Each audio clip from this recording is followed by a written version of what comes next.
அனைவருக்கும் என்னுடைய குபேர வணக்கங்கள். இந்த பதிவில் வந்து பார்த்திங்கன்னா, பணப்பிரச்சனை தீர்க்க முடியாத பணப்பிரச்சனை நீக்குவதற்கு வந்து பார்த்திங்கன்னா, ஒரு ஊர் இருக்குது. இது வந்து புதூர்னு பேர்.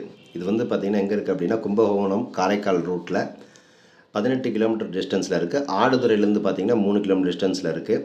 அந்த திருநெல்வேலி சனீஸ்வர பகவானை பார்த்துட்டு வரக்கூடிய வழியில் இந்த புதூர்னு கேட்டிங்கன்னா தெரியும். அதாவது பார்க்கடலை கரைந்தபோது அதில் வரக்கூடிய சங்கநிதி பதுமநிதி அத்தனை செல்வங்களையும் வந்து பார்த்திங்கன்னா மகாலட்சுமி மறுவிட மகாலட்சுமிகிட்ட அந்த செல்வம் வருது. அந்த செல்வத்தை கொண்டு போய் மகாலட்சுமி விஷ்ணுவிடம் சேர்க்க விஷ்ணு பகவான் என்ன பண்ணுறார், குபேரனை அவதரித்து குபேரனிடம் அந்த நிதி பொறுப்பை கொடுக்குறார். குபேரன் தன்னுடைய சபல புத்தியால் என்ன பண்ணுறாரு அப்படின்னா, நிறைய பாதகத்தை செய்ய ஆரம்பித்து அந்த செல்வெல்லாம் அவனை விட்டு போகிற மாதிரி ஆகிப்போச்சு. இதனால் அந்த தவம் இருந்து தன்னுடைய தப்பெல்லாம் உணர்ந்து அதுக்கு என்ன பரிகாரம் கேட்கும்போது என்ன பண்ணுறாரு அப்படின்னா, இந்த கோவிலில் இருக்கக்கூடிய ஈசனையும் அம்பிகையும் வழிபடும் பொழுது இழந்த செல்வங்களை எல்லாம் மீட்டு கொடுக்குறார் அந்த சிவபெருமான். போய் தரிசனம் பண்ணுங்கள். அது இல்லாமல் இங்கே இருக்கிற தட்சிணாமூர்த்தி மேஷிலிருந்து மீன வரைக்கும் காட்சி கொடுக்குறார். போய் தரிசனம் பண்ணுங்கள். சின்முத்திரையை காட்டி எல்லா தோஷம் நிவர்த்தி பண்ணுவதற்கு போய் பாருங்கள்.